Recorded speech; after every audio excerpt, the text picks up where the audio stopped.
Glorious to the assembled devotees. All glorious to the assembled devotees. All glorious to the assembled devotees.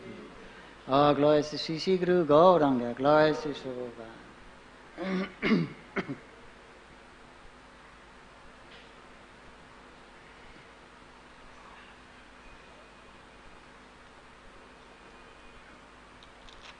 Hare Krishna. This morning we are reading from Srimad Bhagvatam, Canto 11, Chapter 9, entitled Detachment from All That Is Material.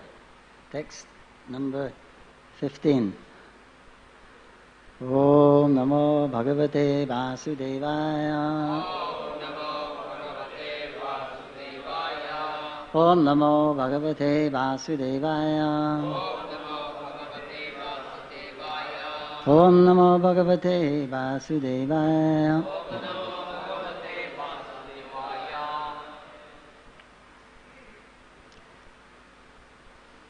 Dharam mohi dukhaya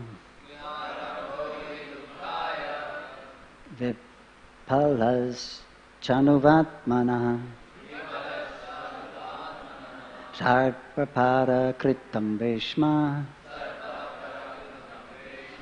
Bhavishya Shukam Edhate Griharam Bahi Dukkaya Vipalas Chanuvatmana Sarpapada Kritam Vishma Bhavishya Shukam Edhate Griharam Vohi Dukhaya Vipalas Janhuman Vatmana Sapapada Kritam Vishma Pravishya Shukam Edhate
Maharaji.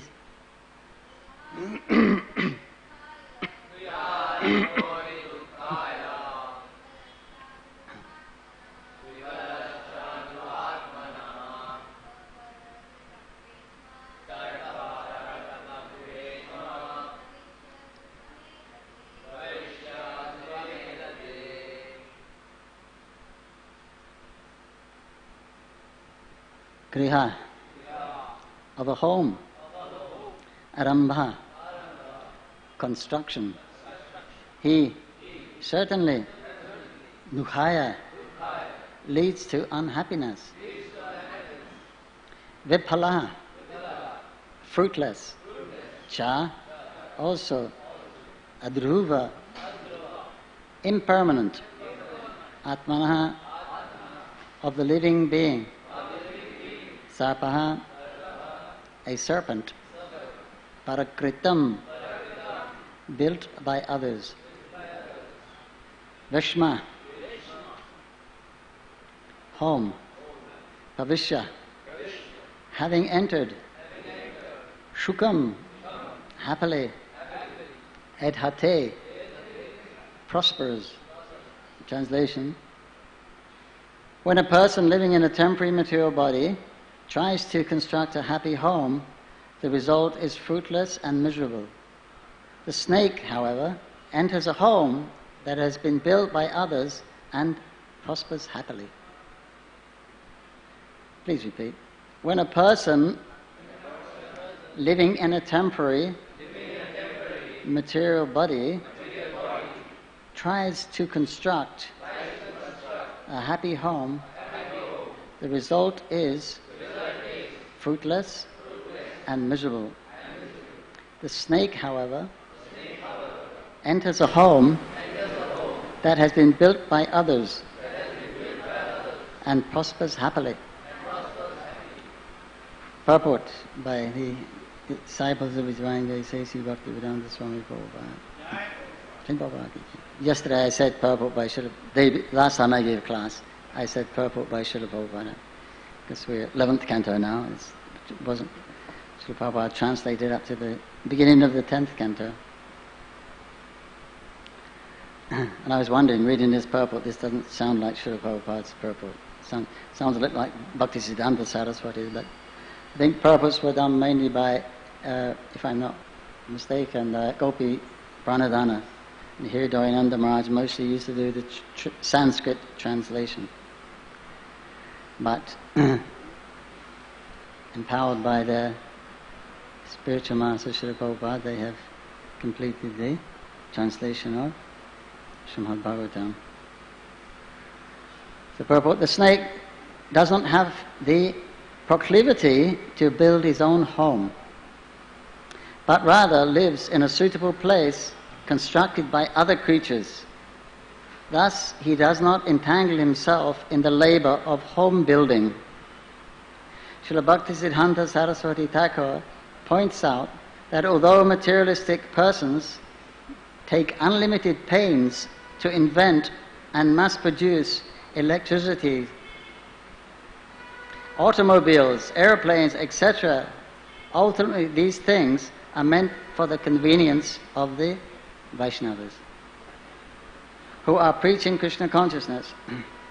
The karmis will always go to such trouble, and the devotees will always offer such laborious productions to the Supreme Personality of Godhead by engaging them in His loving service. The devotees, being concerned with the ultimate perfection of life, do not personally struggle for material advancement. On the other hand, there is no need for the devotees to artificially imitate the austere life of ancient times. A devotee's goal is simply to serve Krishna as nicely as possible. Therefore, the devotees willingly accept beautiful mansions and all types of material opulences, not with any personal attachment, but only so these things can be engaged in the loving service of the Lord. If one engages such things with the desire to enjoy them, one falls down from the platform of pure devotional service. Materialistic persons are only interested in exploiting their so-called yoga practice in order to rejuvenate their sexual potency or to vainly remember their previous conditioned lives, thus applying mysticism to the endless search for sense gratification. They do not understand the actual goal of human life. Hare Krishna. End of purport. Om Gyananandasya Gyananandana Salakaya Chakshuramitam Tasmai Sri Gurave Namaha. Om Vishnu Padaya Krishna Vishaya Bhutare Srimati Bhaktivedanta Swami Niti Namane. Namaste Saraswati Devi Gauravani Vajarine Nevisesha Shannavari Vasarasarine. Jai Shri Krishna Chaitanya Prabhu Nityananda Shri Advaita Gadadhar Shivasari Gaur Bhaktavinda. Hare Krishna Krishna Krishna Hare Hare Hare Rama Rama Rama Hare Hare. Translation again. When a person living in a temporary material body tries to construct a happy home, the result is fruitless and miserable. The snake, however, enters a home that has been built by others and prospers happily.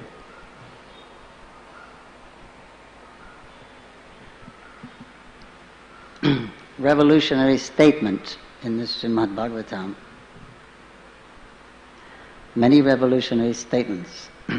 Who will believe this? What materialist will believe that when a person living in the temporary material body, tries to construct a happy home, the result is fruitless and miserable.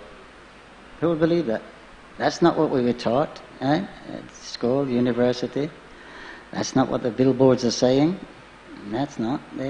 What is this? It's revolutionary statements. The result is fruitless and miserable. Because the result of the material body is back to the ashes. When the result is, it goes back to the elements. The elements, material energy is eternal, but it keeps transforming. So when we are eternal, and we accept in this transforming body as eternal also, permanent also, because we're looking for permanent happiness. But the body temporary changes, then the elements go back. The earth goes back to the earth, and the fire goes back to the fire, the air goes back to the air, and the water goes back to the water, which leaves us without a gross body. And then we're forced into another particular combination of these elements, and another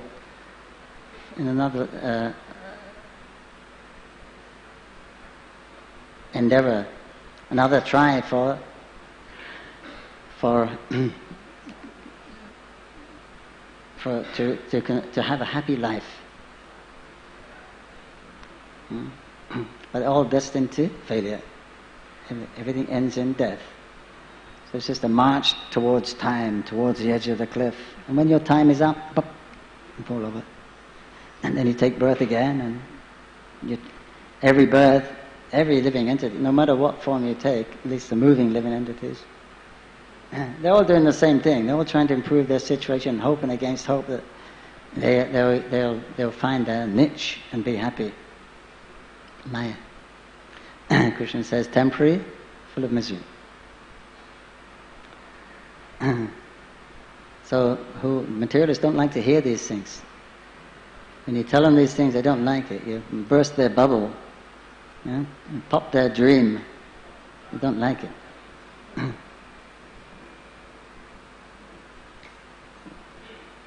So Prahlad Maharaj also in the canto says that, so same thing, another revolutionary statement. The problems in life begin the moment you endeavor for happiness. That's revolutionary. It doesn't make sense, right? But if you look at it, if you see what is from his angle of vision, it makes perfect sense, because to achieve to fulfill your desires, we have this kunta, not Vaikuntha, kunta, this force in this material world, consistent of time and space. And that time and space is filled with birth, death, old age, disease, and all the other adhyatmic, adidevic, adibhautic, different clashes are there. So to achieve your objective, you have to pass through this space, or this time, a period of time. Time and space are synonymous. And you have to pass through this period, which are full of these things we don't really want, to achieve your objective. So first thing is you take on trouble. As soon as you make a plan for your happiness, you have to endeavor with trouble. And in the third canto, Kapila Muni also confirms. His wife, I think it's Prabhupada said that in every material endeavor for happiness, there's a side effect. There's a concomitant miserable part. It's just like we take milk, and milk is very nourishing, good, healthy, and it's nice. But to take milk, you have to keep a cow, and that's very troublesome. Nobody likes the trouble, but that's how it is. Everything has its opposite side. Nothing's free in the material world. There's duties. Everyone is subject to duties. At least those who are interested in material life, in progressing in material life, the whole thing is duty. It means the grihastas have a lot of duties because they have to be responsible for the whole society. The brahmacharis, vanaprastha and sannyas, they don't have many duties, hardly any, because they don't have a house. The household is the cause of all the problems. Because you've got to maintain the house, you've got to endeavor to build the house, you've got to maintain it, and you've got to feed all the other ashrams. They don't work. You have to feed them. You have to feed the animals. You even have to feed the insects in your house. Make sure that your tick-tickies, they don't. Everything in the house that's your responsibility of the grihastha. So many rules. So but people don't like the rules because they're troublesome. But they're there. If you want, that's a facility. But look at the price you have to pay for it. Once while traveling, a baby was crying and crying and crying. Prabhupada said, "This is the sannyasi's opulence. He doesn't have to listen to this." It's quite disturbing. But of course, for the materialist or the grihastha also, it's like nectar, right? That crying, they like that. So according to the mode of passion, you won't be happy unless you do that kind of thing. Unless you do that, you're convinced like that. But if you're in the mode of passion, then you're going to believe that you're the doer, and the result depends on you, and you're going to work hard to achieve that. And that'll bring you. That's your happiness. There's actual happiness for them. In one sense, they couldn't not do it. Difficult for them not to do it. You have to follow your nature, you see. So here Prabhupada uses this example about the snake. He said here we're on a morning walk. We're walking in this nice park, beautiful park. It's in America. He said, no one here. Not like Juhu. We go for a walk on the promenade now. Hundreds of people. Walking, doing this, that, yogas and exercise. But he said here no one is enjoying this. They built a wonderful park, nice trees and flowers, but no one is coming. But we are here. We're enjoying. So it's like the mouse. He builds a hole in the ground, a nest. much endeavor, and then the snake just comes in. He goes inside. He eats the mouse. Nice fat belly, he lays comfortably in his house. He's satisfied. No endeavor. He doesn't have that proclivity nor the propensity to actually make a house himself, but he just takes advantage. So Prabhupada said like that, we can use, as is mentioned in the purport, you can use all these material assets and gadgets. If we can use them in the Krishna service, then we'll use them. We'll accept them. It talks about palatial mansions, and if anyone wants to give a palatial mansion, we'll take it. We won't accept it. You want to give the nice anything, we'll accept it and use it in Krishna service. And that is proper utility of the material energy. So, therefore, Bhaktisiddhanta Saraswati, I can't remember the exact words he used, but it's something like the devotees should have. He didn't use the word opulence or extravagance. He said that's theirs. They can have that. He said whether they want to live like that or not, that's another thing. He said, but it should be offered to them. Because they're the best people in the world. They should have the best because the only reality in this material world is by the association of devotees. Otherwise, you won't know what the reality is. So they're doing the greatest work. They're the greatest people in the universe, the devotees, because they're waking us up from our dream and introducing us to real life, our eternal relationship with Krishna. So they should be offered the best of everything. He says, use a word like, lavish, opulent, whatever. Whether you take it or not, that's another thing. But whatever facility is there, then we utilize that in Krishna service. But obviously, we would like a facility. If someone offered to build a high-rise building here for all the devotees and brahmacharis, we wouldn't say no. Right? But not that we're going to work hard to do it. Let someone who has that good nature, kind-hearted, and has a passion to do those kind of things and the resources to do kind of, let them do it to serve the devotees. So it's not. And he says here that it's not that one should use it for your own. If you're using it for your own, enjoying the opulence, enjoying the facility, then you'll fall down from the path of pure devotion.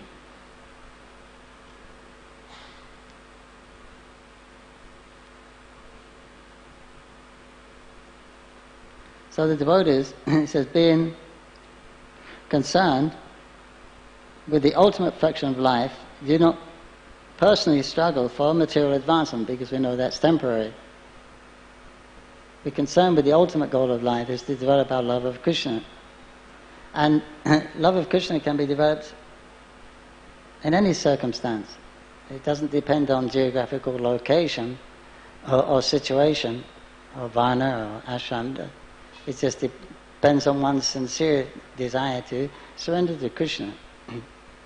So that can be done anywhere, as we've seen in the most trying conditions, like in the ex-communist Soviet Union, where the devotees were actually tortured, put in prison, but still they carried on their Krishna consciousness and became very staunch devotees. So that's something that there's no material imposition to surrender to Krishna. What's to stop us surrendering to Krishna right now? It doesn't matter on the circumstance that we're in. Sometimes unfavorable circumstances are more congenial to actually surrender, because we realize we have no alternatives. It's like Krishna personally, when I show favor to my devotees, I take away from them all their opulence.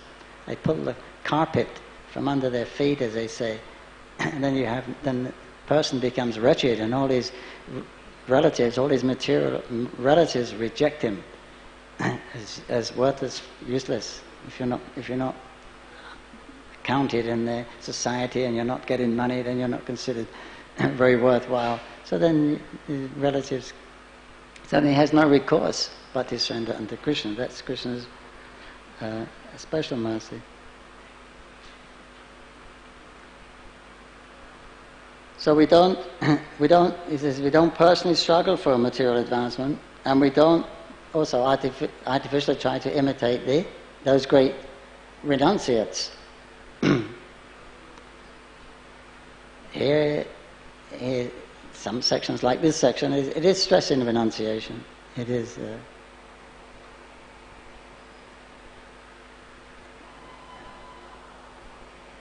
detachment from all that is material. That's the name of this chapter. That detachment is all, and it's explaining mainly the Ashtanga Yoga process, and which will end up in bhakti, to meditation on the super soul. But in the path of bhakti itself is direct. All these other paths are indirect. The path of Gyan, Karma Yoga, Ashtanga Yoga, or Sankhya Yoga. When you achieve the result of following that practice, then you reject the practice. And but the path of bhakti is bhakti. So when we achieve the goal of bhakti, which is love of Krishna, then we carry on doing the same thing. So it's a direct process. We don't have to change that. It's a direct process. It's just during that process, if one is sincere, then there's awakening of your affection or your love or your dormant relationship with Krishna. That's the transformation that takes place. But in the other forms of yoga, when you achieve the goal, then you stop that. Then you give that path up, because it's a means rather than the ends. But bhakti is the means and the end in itself. So don't try to enjoy, don't try to renounce. Or, as Prabhupada mentions in the Bhagavad Gita, don't try to get out of the body, and don't try to enjoy the body. So just think, utilize your time in serving Krishna, devotional service. That is what the living entity is supposed to be doing. So this is very subtle. It's difficult to comprehend how the devotees are also karmis, right? We're working for results, but the result is for Krishna. So the karmis misunderstand us, and the gyanis we also gyanis. We study and follow the scripture. We want to know Brahman. We want to know Parabrahman. So we're also gyanis. So it includes all of those paths, but it's misunderstood because all of those other paths, all of those other searches, practically it's also for sense gratification. Here it mentions in the and last purport, even the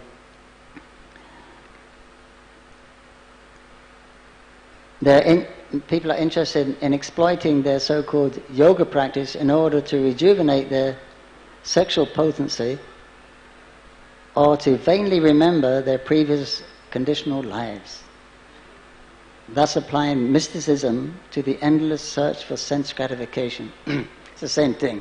In the name of spirituality or mysticism, or it's sense gratification. Because ultimately, at best, they generally want mukti. Mukti is the ultimate sense gratification, right? Freedom from the pleasures. So, mukti siddhi, mukti bhukti siddhi kami shakli ashanti says, none of them are peaceful, because they all want something for themselves. So it's all sense gratification. For the bhakta, pure bhaktas, they want something also, and they're working for something, but it's for Krishna's benefit, not for their own benefit. So that's where it's misunderstood. The devotees are misunderstood. They seem to be doing everything like the jnanis or the yogis they criticize for eating opulent food sometimes, right? With ghee but we did Mahaprasadam, where we should be renounced, and we're engaged in singing and dancing, which is a little frivolous, maybe. You should be grave, right?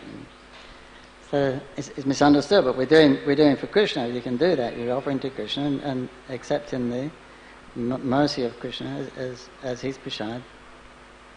But otherwise, everything is for sense gratification, in the name of religious or spirituality or anything, humanitarianism or nationalism, whatever. It's all sense gratification. Everyone's hoping by following their particular path, their particular ism, they'll be more comfortable in life. That's all. That's the goal. They'll be more comfortable in life, isn't it? What else is it? Eradicate poverty, eradicate illiteracy, and increase the affluence, then everyone will be happy. We'll have money, we can buy many things, surround ourselves with many things, then we'll be happy. That's it. That's the goal. Nothing else. So whether they do it on a gross platform or as an agnostic, atheist or a theist, they're all doing the same thing. Right? If you're going to God, they're asking for the same thing. You go and pray to God, please take away my problems. Please give me this. Right? These are the main two prayers. It's okay. I mean, they're pious, they're going to God. Krishna recommends it. You go, whatever you want, akama, savakama, moksha kama, whatever you want, you go, you worship Vishnu. That's recommended because that's transcendental, that's spiritual. You're approaching the deity. You're in front with the Supreme Personality of Godhead, Vishnu. So much benefit you're getting, so much purification. Although you're going for a material bargain, look, I'll put on Kanti and Tilak, but this is what I want.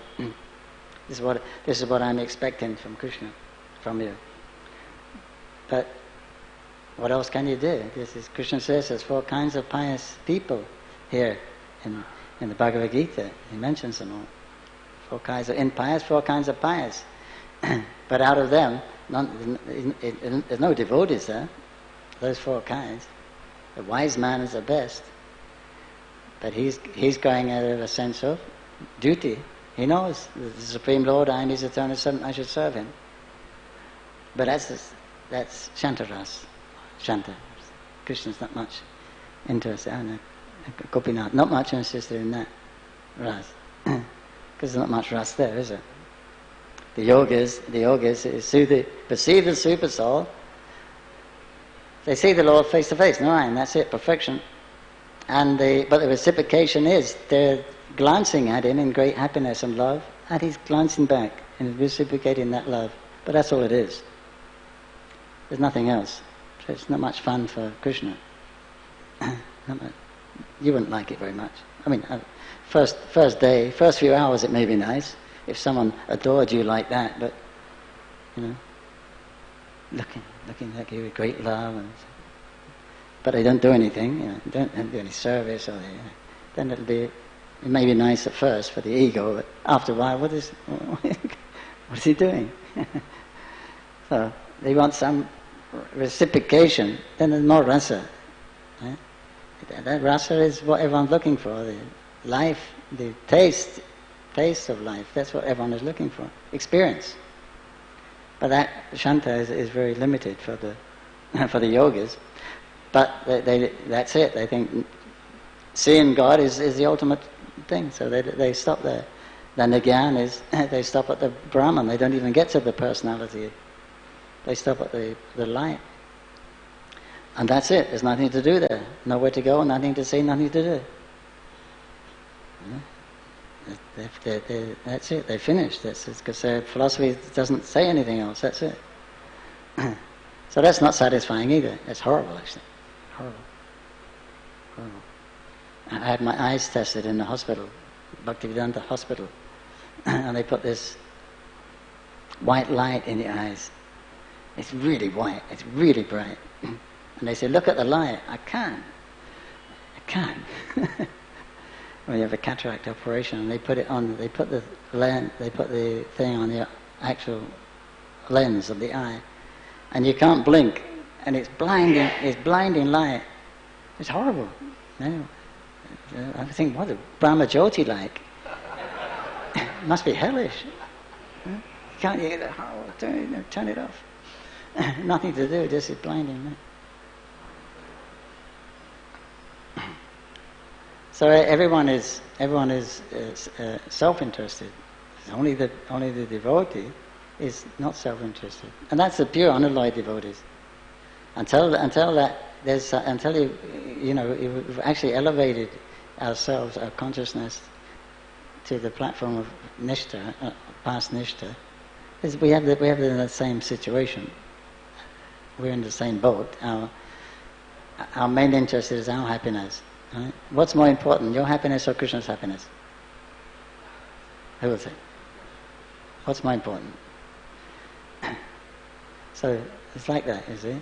And we're going to Krishna, but we have some self-interest, our own motivation. But by understanding Krishna, by hearing Krishna, by Krishna's grace and revelation, then begin to appreciate Krishna for what he is. He is the most wonderful person. He is the most fantastic person. Most best friend, the most perfect friend you can have, and so then you lose interest in the lower taste of. Well, at that stage anyway, you've lost the lower taste. When the perception of Krishna, even if it's not, even if it's not so advanced, the perception.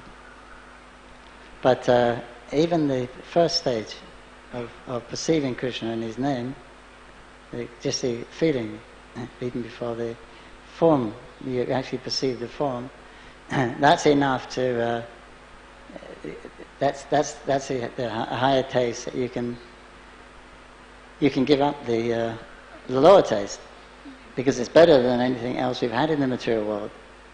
It's better than any sense gratification we had before. So only when you achieve that, Krishna says, when you achieve the higher taste, you can give up the lower taste, only by achieving the higher taste. You have to have taste, you see. So we can't let that taste in the material world we have, we can't just ignore it. We can't just let it go, because then we're in a vacuum. And we can't stop the desire for taste, because we are, by nature, rasa. We are by nature Satchitananda, so we can't deny that the desire. We can't deny that there's a hankering, there's a vacuum there for that experience of Satchitananda. So when that is met, then you're peaceful. You've got what you want. Then you can start to serve Krishna without any ulterior motivation. Then pure unalloyed devotional service starts. This is very advanced. So that's what one actually needs. Is because you can't get. Prabhupada says, there's no question of giving up anything. You can't give up anything. How can you? Everyone wants to be happy. Nobody wants to suffer. There's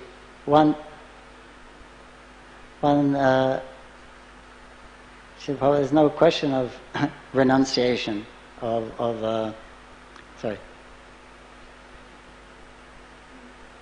there's no question of renunciation, as Srila Prabhupada quotes from Rupa Goswami, everything belongs to Krishna anyway, right? So what can we renounce? We don't have anything. Earth, water, fire, air, mind, intelligence, sky, hankara, this is all Krishna's energy. We don't know. So everything is Him. Everything is Him, directly or indirectly. So what do we have? We don't have anything. How can we renounce anything? The position of the soul in the material world is helpless, insignificant. But we're thinking we can renounce. We're thinking we can do it. We're thinking we're the doers. But actually, we're conditioned. We're being bombarded by these material elements 24/7.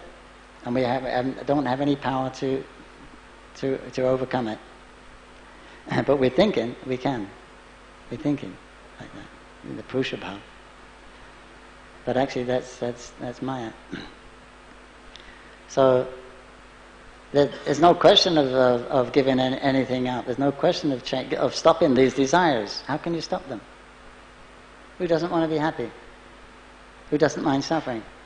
It's not like that. But you change, Prabhupada said, one changes the quality of desire. You have to desire. There's no such thing as desirelessness. Buddha was wrong. To become desireless. It means, okay, become materially here. This is what Lord Buddha actually meant. Detachment from all that is material. That you can do. Be renounced from everything material, but you can't be renounced. You're thinking, feeling, willing, living entity. You can't stop that motion. You're an active principle. You can't see. There's a purpose of your existence, and that is to utilize your free will, your independence, to display your independence. So in the spiritual world, they'll display their independence in a way to increase Krishna's pleasure. But when we forget Krishna, when Krishna takes away remembrance of him, then we utilize it for something else, which is not actually real, temporary. We're trying to adjust this temporary material energy. So there's no question of giving anything up. You change the quality of your desire, Prabhupada said. You can't stop the desire, you change the quality of your desire. Prabhupada says, you know what you like, so now you do that for Krishna. You know what things are pleasing, so you do that. But for Krishna. So it's just, the whole thing is just to transfer yourself from being the center to Krishna being the center. That's the art of devotional, pure devotional service in the beginning stages. When there's affection there, then automatically you're going to do it. It means you're advanced that time. And you're satisfied also at that time. So there's no question of struggle.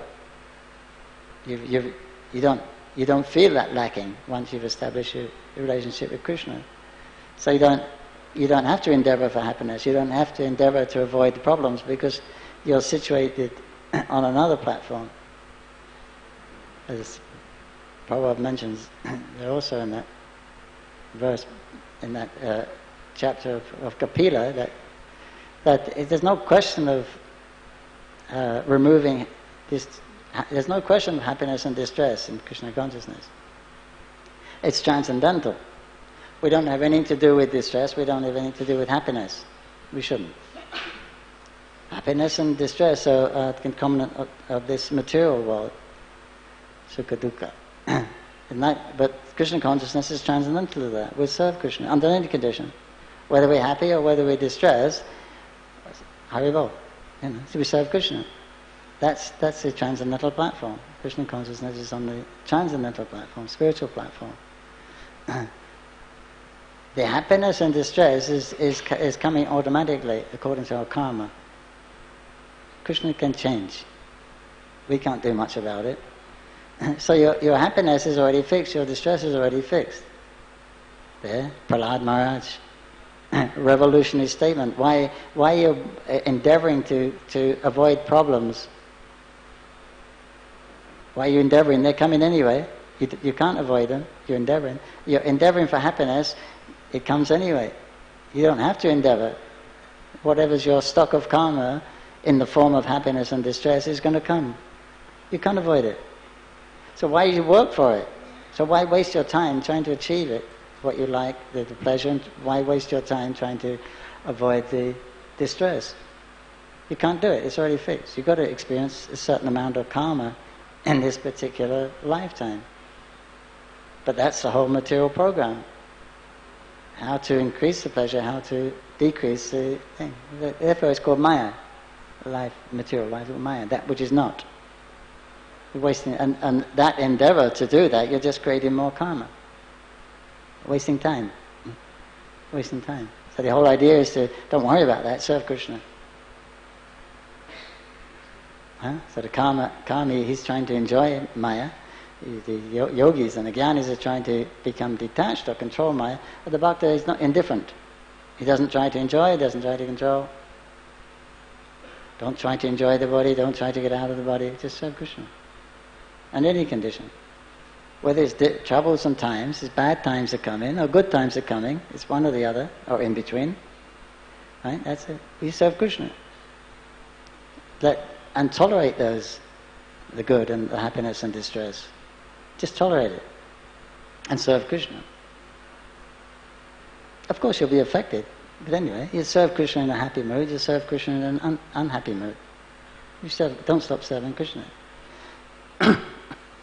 So it's just a question of redirecting our consciousness with the International Society for Krishna Consciousness. It's not what we do, it's why we do it. That's the important thing. And then not only why you're doing it, it's how you're doing it.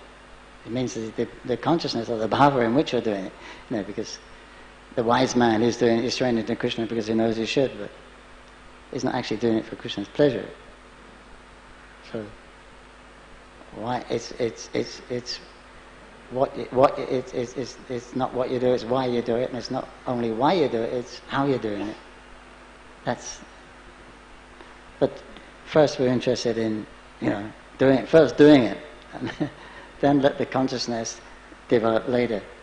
As one devotee told Srila Prabhupada, he doesn't like to pay obeisances all the time. He said, what's the point? I don't no bother there. Why I'd pay down my obeisances? No feeling for it, so it's just a waste of time. So Prabhupada said, no, you pay your obeisances, the feeling will come later. do it anyway. Go through the motions, and the experience will come later. That's what we want. So therefore, it's Vaidhi Sadhana Bhakti. We're going through the motions. We're going through the motions of bhakti. Because the devotees also, pure devotees, are doing the same thing. They chant the holy name, they hear Bhagavatam, take prasadam and serve the deity. But they do it with bhav. They're doing it with affection. So we go through the motions, and then that itself is bhakti. Is bhakti, Vaidhi bhakti. The bhakti is there, is it? So that purifies. We're staying in contact with Krishna by these 9 devotional processes. These are recommended as the best situation to put yourself in while you're in this material world, in material consciousness. The best situation to achieve the favour, the mercy of the Lord and His devotees. So, this is all revolutionary Srimad Bhagavatam for the materialist. It's completely opposite of what we've been taught. The whole world is going in the wrong direction. What to do? Anyway, it's a little porthole for 10,000 years. So yeah, a little porthole. You can get out of the material world, go back to Godhead by Lord Chaitanya's mercy. Otherwise, stay around for Satya Yuga. You got a better chance next time. Srimad Bhagavatam ki jai, Srila Prabhupada ki jai, Chowpatty Bhaktivinda ki jai, Bhagavad Premanandi.